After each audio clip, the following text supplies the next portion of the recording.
Kalau misalnya saya mau nanya nih, kalau kita datang ke satu undangan, ya undangan teman dekat, undangan saudara, ya kolega di tempat kerja, kita memenuhi dia misalnya undang mantuin nikahin anak, itu kalau kita tidak memenuhi undangan itu atau kita memenuhi undangan itu, apa yang menjadi alasan? Karena dekat. Terus kalau dekat kenapa? Kalau nggak datang kenapa?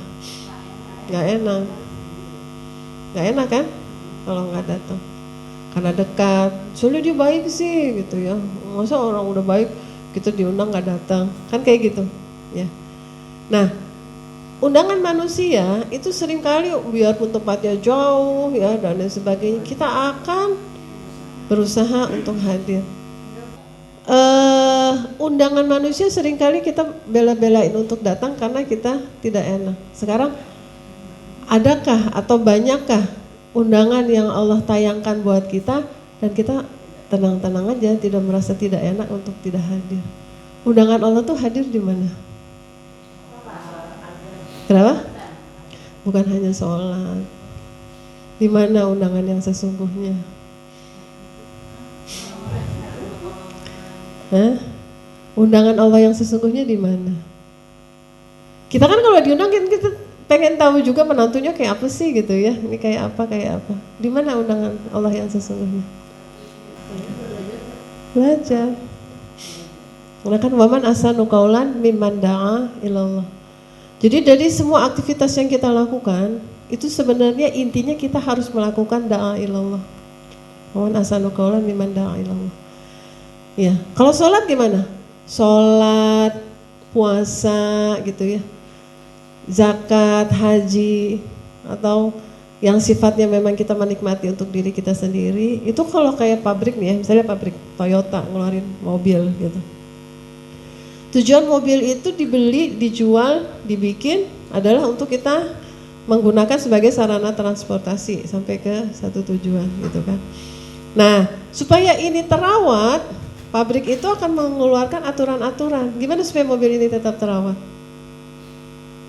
Nggak rusak, ya, bisa jangka panjang. Apa yang harus dilakukan? Servis berkala, ya.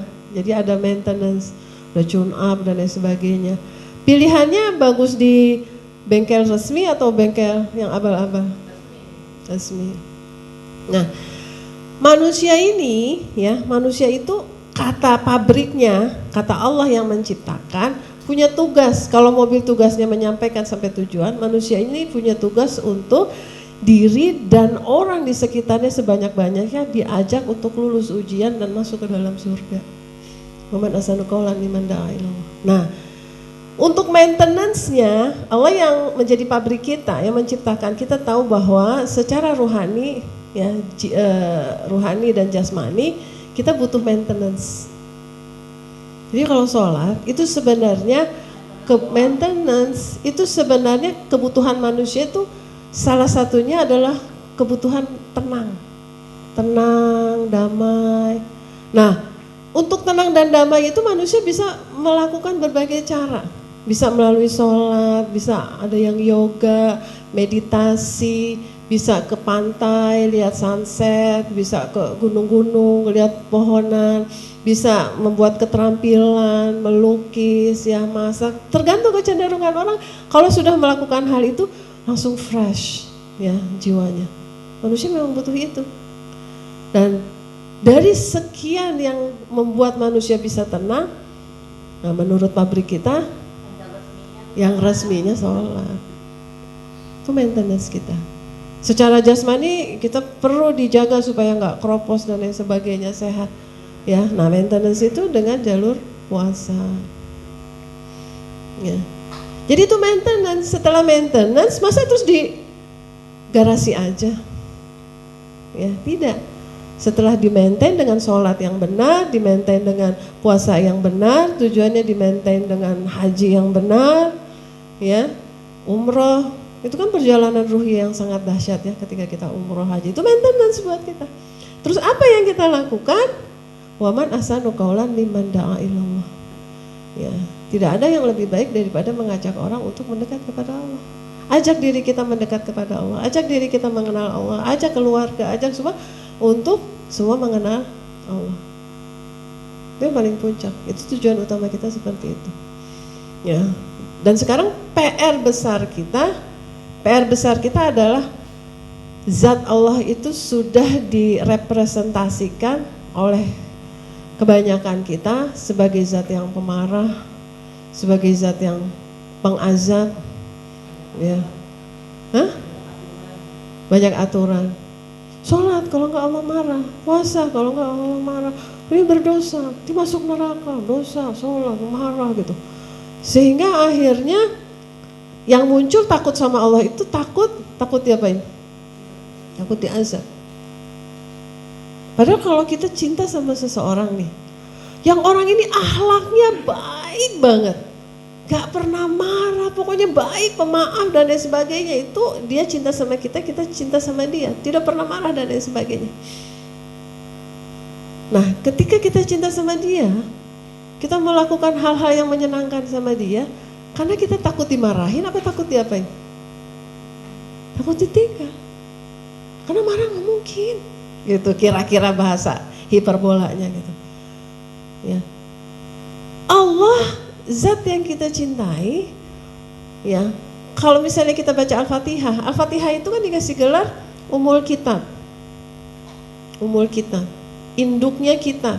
Artinya kita kalau bisa mendalami, memahami dengan benar Al-Fatihah, maka surat-surat yang lain itu sebagai ininya, detailisasi dari Al-Fatihah itu mudah difahami sama kita. Dan di dalam Al-Fatihah, Bismillahirrahmanirrahim, Alhamdulillahirabbil alamin, Ar-Rahmanir-Rahim. Jadi artinya zat Allah itu di dalam surat Al-Fatihah yang dia merupakan Ummul Kitab, digambarkan dominannya adalah Ar-Rahman, Ar-Rahim. Ya, Ar-Rahman, Ar-Rahim. Jadi secara dominan itu Allah Maha Pengasih. Dengan rahmannya Allah, orang-orang yang menghina Allah, orang-orang yang tidak mengakui Allah sebagai Tuhannya, tetap dikasih istana, tetap dikasih rumah, tetap dikasih kecerdasan, kesuksesan, ya, melalui jalur Ar-Rahman. Allah tetap berikan itu kepada siapapun yang tidak beriman pun dapat. Ya, melalui jalur Ar-Rahim, dengan berbagai perjalanan dinamika, ya, yang dilakukan orang tersebut dan itu sesuai dengan arahan Allah, ya, dinamika untuk melakukan pencarian sehingga kembali mengenal Allah, sehingga kembali seperti 4 bulan, alastu birabbikum qalu bala syahidna, balik lagi ke sana, qalu bala syahidna, digocek-gocek, dibikin bersedih, akhirnya sadar kembali pada Allah. Dia melakukan pencarian dan lain sebagainya seperti yang dilakukan oleh Nabi Ibrahim, ya. Ini apa Tuhan? Matahari tenggelam? Oh bukan. Apa bulan? Oh bukan. Apa bintang? Oh bukan. Berarti yang menciptakan ini semua gitu. Jadi perjalanan hidup yang memang berusaha untuk kembali mengenal siapa dirinya dan siapa yang menciptakan, itu nanti dengan rahimnya Allah, ya, itu bisa diarahkan untuk masuk ke dalam surga rahim. Dominannya gitu. Nggak bakalan ujung-ujung, ya ini kan Allah yang takdirkan saya jadi penjahat, lahir dari orang tua penjahat, saya jadi penjahat. Bukan. Ya, manusia fa'alhamaha fujuraha wa taqwaha. Tapi memang unsur fujur ini tidak langsung ditakdirkan. Ya, tidak langsung ditakdirkan. Ini yang harus kita luruskan. Allah Maha Pengasih, Maha Penyayang. Allah tidak bisa dijadikan kambing hitam ketika ada karakter-karakter kesalahan-kesalahan negatif yang hadir pada kita. Siapa kontribusi terbesar? Orang tua. Misalnya ada orang tua yang janin terjadi karena dengan jalan haram, ya, perzinahan. Jalan halal tapi makanannya tidak halal, ya. Atau misalnya ibunya, ya, memberi contoh, ya, ketika hamil tidak menjadi sosok yang tangguh, tidak suka beribadah, tidur-tiduran saja, nggak mau mandi dan lain sebagainya. Ya. Nah, itu menjadi contoh, ya, contoh buat anaknya, sehingga unsur 40 hari nutfah, 40 hari alaqah segumpal darah, 40 hari mudghah segumpal daging itu tumbuh berkembang dengan unsur fujur yang besar, kontribusi dari orang tuanya. Nah, ditiupkan terus sama Allah unsur takwa. Fa'alhamaha fujuraha wa taqwa. Berapa persentase fujurnya? Itu orang tuanya. Ya, qad aflaha man zakkaha wa qad khaba man dasaha. Nah, jadi kan ditiupkan ruh, kemudian Allah gitu, alastu bi rabbikum qalu bala syahidana. Itulah yang disebut kondisi fitrah atau kondisi ma'rifatullah, bukan kondisi suci. Fitrah itu bukan kondisi suci. Fitrah itu kondisi alastu bi rabbikum qalu bala syahidana. Nah, dari 4 bulan sampai 9 bulan nggak ketemu siapa-siapa, kondisinya masih fitrah. Walaupun pasokan ini bisa bertambah, pasokan fujur ini bisa bertambah. Qad aflaha man zakkaha, orang tuanya yang harusnya pasokan fujurnya dikurangi. Man zakkaha itu sampai balik itu orang tua dan lingkungan yang memberikan pengaruh membesar atau mengecil. Ya. Makanya kemudian kullu mauludun yuladu alal fitrah, bukan suci. Ya, semua terlahir dalam kondisi qalu bala syahidna. Iya, aku bersumpah bahwa engkau adalah Rabb aku. Kemudian fa abawahu. Ya, fa. Kalau fa itu as soon as, segera. Kalau suma masih sekian lama, wa masih sekian lama. Tapi kalau fa langsung. Abawahulah. Ya, siapa abawahu? Bisa orang tuanya. Siapa abawahu? Bisa orang tua angkat. Ya, misalnya lahir langsung dijual, diadopsi gitu kan. Siapa abawahunya? Bisa orang tua pungut, dibuang ke tempat sampah, pakai keranjang, diangkat, dipungut. Bisa kakeknya, neneknya, saudaranya, karena orang tuanya pas melahirkan terus meninggal. Nah, ini abawahu ini yang pada tadinya 4 bulan itu alastu bi rabbikum qalu bala syahidna, mau orang tuanya mau beriman ataupun tidak beriman, semua janin menjawab alastu bi rabbikum qalu bala syahidna.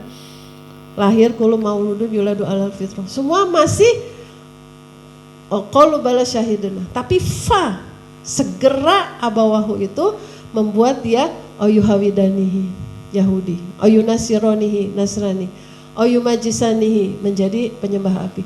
Apakah tubuh bayi itu menjadi kotor setelah dia jadi Yahudi? Enggak. Tapi dia sudah tidak fitrah. Sudah lupa sama Allah karena sudah jadi Yahudi, sudah jadi Nasrani, Islam abangan, ya, dan menjadi Majusi seperti itu. Nah, makanya kalau kita mengikuti aturan yang Allah hadirkan dalam kondisi ujian ini, kita harus lihat kurikulum, ya. Mau ujian di Indonesia, kurikulumnya kurikulum Inggris yang dipakai. Dari negara Inggris, oh kalau anak SMP kayak gini nih pelajarannya, ini kan negara canggih gitu. Yang enggak lulus. Ya, sekolah ini punya kurikulum untuk ujian matematika, sekolah ini punya kurikulum untuk ujian matematika. Jadi tanya ke temannya, kamu dapat nggak kisi-kisi? Ada nih, dapat, ada latihan soalnya. Sini deh aku pelajari. Ya kan beda. Jadi kita harus memakai kurikulum yang Allah turunkan, dan Allah sebutkan qad aflaha man zakkaha, ya, sampai balik itu abawahu yang menghadirkan qad aflaha man zakkaha. Makanya orang beriman diperintahkan warhamhuma kama rabbayani shaghira. Jadi dalam kondisi di bawah 7 tahun maka rabbayani shaghir itu harus rabbayani. Dia dikembalikan untuk alastu bi rabbikum lagi. Ya. Makan gitu, ya Allah baik, yang ngasih makanan itu Allah. Senang punya mainan, Allah yang kasih. Oh, ibu yang beliin? Enggak. Ya, ibu cuma perantara aja. Ini dari Allah. Ini baju baru, alhamdulillah dari Allah. Allah. Obsesikan anak kita sama Allah. Itu namanya rabbayani shaghir. Supaya dia nanti jadi alastu bi rabbikum qalu bala syahidna lagi. Ya Allah segala. Nah, kalau itu sudah selesai, cinta sama Allah itu hadir, mulai umur 7 tahun, ajari anakmu sholat, ajari anakmu ini, ajari. Itu mudah, gitu, mudah. Ya, tapi kalau kita nggak tuntas Robayani Sogiro, dia melakukan segala sesuatu karena diobsesikan ke kita sebagai orang tua. Harus ada kita yang nemenin. Jamaah sholat, cepat ibu tungguin. Sholat. Kalau nggak ntar Allah marah gitu ya. Dah. Iya, ya bilang aja kamu sholat, nanti dikasih hadiah sama Allah, dikasih pahala sama Allah. Mau apa kamu hadiahnya? Mau ini, ya ini dari Allah. Alhamdulillah ya. Tapi bahasanya, iya nih dapat hadiah dari Allah. Kan ibu yang beli, ibu perantara, rezeki ibu dari Allah. Iya itu ya. Justru yang penting tuh bukan masalah simbol-simbol yang kayak gitu, tapi esensi itu yang harus kita pelajari. Sehingga bahasa kita tuh nggak terpleset untuk nanti Allah marah, nanti Allah nggak suka, nanti Allah nggak sayang. Dari kecil kayak begitu, jadi image-nya Allah itu pemarah dan lain sebagainya. Ya. Jadi itu PR kita dalam da'a ilallah itu pertama hadirkan bahwa Allah itu Ar-Rahman, Ar-Rahim. Dengan tampilan kita ketika mengajak mereka mengenal Allah. Ya. Kayak misalnya kita nih, pasangan kita, teman kita, orang tua kita, siapa yang kita cintai tadi yang saya bilang. Akhlaknya tuh baik banget, untuk marah tuh susah, bawaannya pokoknya maafin aja. Baik banget gitu. Ya. Kan kita takutnya bukan karena takut dia marah berarti kan, takut ditinggal. Jadi kita takut sama Allah, takut apa? Takut Allah tinggal. Allah yang kita cintai takut meninggalkan kita dan istidraj hadir. Jebakannya di situ. Kalau Allah sudah meninggalkan kita, khatamallahu ala qulubihim, hadir istidraj. Justru segala kekayaan, kesuksesan hadir sama kita, tapi Allah sudah, lo mau dunia aja, ambil dah. Dah ditinggalin sama Allah. Itu yang kita takut. Masalah ujian, kesempitan yang membuat kita berlinangan air mata, itu bisa jadi bukan azab, tapi Allah cinta. Hambaku, kau sudah menjauh, aku cinta padamu, sentil sedikit di atas gitu. Nangis kan ya Allah, ya Allah. Nah Allah senang tuh. Ya jadi supaya tidak disiksa di neraka. Jadi dikasih sentilan-sentilan kecil ya supaya kembali mendekat kepada Allah sebagai bentuk cinta Allah pada kita. Nah, sebaliknya ketika kita berdakwah seperti yang kita kenal itu orang baik, ada orang bilang gini, suami kamu tuh orangnya sadis banget ya, pemarah, zolim dan lain sebagainya. Kira-kira kita sebagai istri gimana? Siapa kamu? Kamu kenal gak? Ini saya yang sehari-hari hidup. Mas suami saya, enggak ada tuh kamu marah dalam hidupnya. Enggak, emang dia gini. Ya kamu siapa? Ada buktinya? Jadi gitu. Kita akan terus juga menghadirkan bukti-bukti bahwa kita yang paling kenal suami kita dan tidak seperti itu. Nah sekarang tugas kita bersihkan tuh image Allah pemarah, Allah pengazab dan lain sebagainya. Itu udah di detik-detik terakhir. Ketika diuji nggak lulus ya. Kasih ke lapangan sombong, terima kasihnya sama yang lain, kasih kesempitan putus asa, nggak lulus, terus aja nggak lulus gitu ya. Udah di berapa kali yang dihadirkan sama Allah, baru nggak lulus istidraj. Ya. Jadi sebenarnya ujian-ujian yang sifatnya fisik itu tuh belum ketataran istidraj itu, belum ketataran udah nggak lulus. Tapi kalau kita masih ada yang membuat kita menangis, kecewa dan sebagainya, itu Allah masih menguji kita. Untuk latihan kita nanti optimal pada saat ujian akhir, itu pada saat mabuk ya, sakarat itu kan mabuk. Pada saat sakaratul maut. Dimana pasukan itu datang sekian banyak, syaitan di detik terakhir itu menyerang habis-habisan. Ada yang berbentuk seperti orang tua kita, ada yang berbentuk seperti anak kita, ada yang berbentuk seperti apapun. Kalau kamu mau orang tua kamu ditolong, lihat itu menangis-nangis. Tuh, dikasih gambarannya tuh, anak kamu mau ditolong nanti meninggal siapa yang ngurusin? Tinggalkan Allah, ya omong kosong, Allah gak akan menolong. Beriman sama aku. Kalau dari latihan kecilnya dia sudah sigap gitu kan, alhamdulillahnya Allah, ya sedihnya kembali ke Allah kan naik tuh. Kalau udah naik keimanannya, itu kayak seorang dokter, profesor, ahli gitu ngerjain ujian SMA. gitu. Dia cuma gitu, oh ya udah selesai gitu. Atau sebaliknya kalau nggak lulus ya TK gitu ya, suruh ngerjain urusan perkuliahan. Jadi iya saya beriman sama kamu. Meninggal terus, selesai. Ya, tujuan akhir itu dahsyat, ya dahsyat. Karena sakaratul maut itu ya berkali-kali lipat ya dari orang yang kontraksi melahirkan, sakit, makanya mabuk ya sakarat. Walaupun Rasulullah SAW dalam kondisi sakaratul maut itu kan Rasul bilang, wahai Jibril, itu aja malaikat maut itu mau mencabut setelah Rasul izinkan. Sudah boleh, sebentar. Kira-kira apa yang akan terjadi setelah aku meninggal? Sudah ditunggu sama malaikat, sudah berbaris menyambut kedatanganmu, sudah dipersiapkan tempat. Bukan, aku tidak bertanya itu. Bagaimana dengan umatku? Jadi jarang kita lagi melahirkan terus kita mikirin orang lain gitu ya. Oh, pas lagi udah berat kontraksi, boro-boro. Ini umatmu ya, umatku. Kemudian sudah siap, pelan-pelan kan, pelan-pelan. Karena ini kekasih Allah ya, yang paling dicintai sama Allah, Rasul yang paling dicintai, pelan-pelan dicabut. Terus Rasul begini, wahai Jibril, Jibril juga datang ya menyaksikan. Wahai Jibril, berat sekali sakarat ini. Ya, terus Jibril memalingkan wajahnya. Wahai Jibril, apakah engkau jijik melihat aku? Enggak, wahai kekasih Allah, aku enggak tega. Tuh Jibril tuh, ya, aku enggak tega. Tapi Rasulullah SAW dalam kondisi yang seperti itu ya, berasa berat, Rasul bilang gini, ya Allah, biarlah aku yang menanggung sakit sakaratul maut umatku. Rasul dalam kondisi sakit sesakit-sakitnya, kemudian siap ditambah sakitnya supaya umatnya pada saat sakaratul maut tidak mengalami sakit yang sama dengan beliau. Tuh ya, luar biasa cintanya beliau. Makanya kalau sekarang ada yang tidak mengeluh gitu, ada yang bisa tersenyum, bukan lebih mulia daripada Rasul, bukan lebih hebat daripada Rasul, karena Rasul udah minta.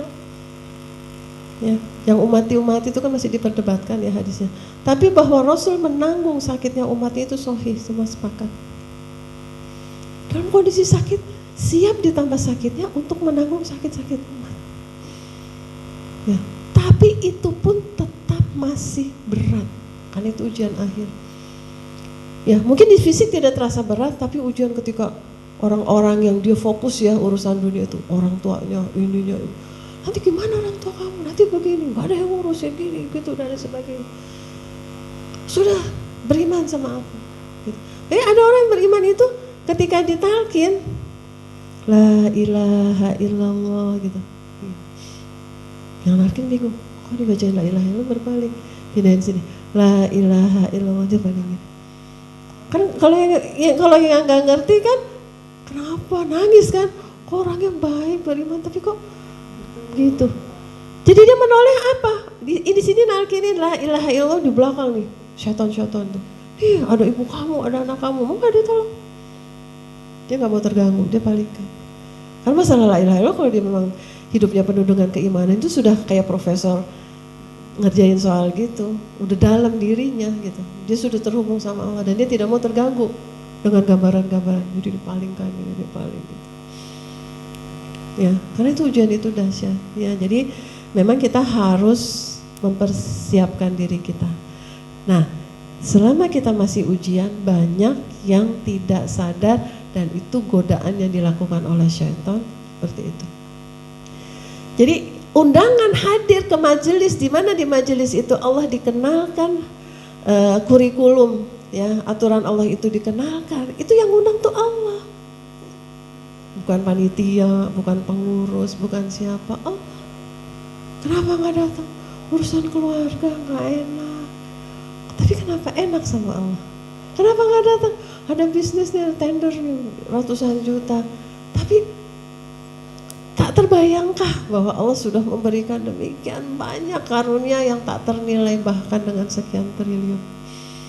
Satu organ tubuh kita aja tidak berfungsi, berapa triliun yang harus keluar, berapa puluh juta, ratusan juta. Ya, berbagai udara kalau kita harus beli dari dulu sampai sekarang, berapa uang yang harus dikeluarkan. Ya. Ketika kita masih juga gak enak sama yang lain, ya, tapi enak sama Allah, kita harus melakukan perenungan. Ya, jadi tugas besar kita adalah mengenalkan diri kita, orang-orang terdekat kita, siapapun. Waman ahsanu qaulan mimman da'a ilallah. Diseru semua mendekat kepada Allah sesuai dengan sifat zat Allah yang sesungguhnya, bahwa Allah itu Ar-Rahman Ar-Rahim. Ya. Baik. Nah, itu jadi syaitan itu begitu, ya. Sama Allah, hati-hati. Harta dan anak-anak adalah ujian, diserangnya justru di situ. Fokuskan, ya, harta dan anak-anak. Jadi harta dan anak-anak supaya tidak menjadi ujian, jadikanlah mereka juga menjadi pemudah kita untuk mendekat kepada Allah. Ya, punya harta semua jadikan memudahkan mendekat kepada Allah.